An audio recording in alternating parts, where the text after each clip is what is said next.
them straight. So in this work, stay right here in alignment with your shoulder. Correct the position. Yeah, this is it. Press down. Now, bring the shoulder back into the shoulder socket. There we go. Down.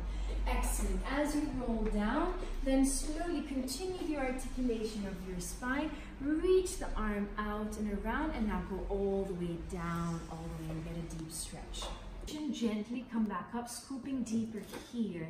Press through the heel. Ah, you feel the connection now more. I can see the muscles are working deeper. And stretch forward and slowly release and come back to center. Now, in this work, this goes more narrow, and now you're going to press away. As you press away, you need to lift the ribs and extend away. So what your body needs is more lengthening. Ah, see? I'm pulling you now. Now the hip went off, but it's okay. So extend, good, here.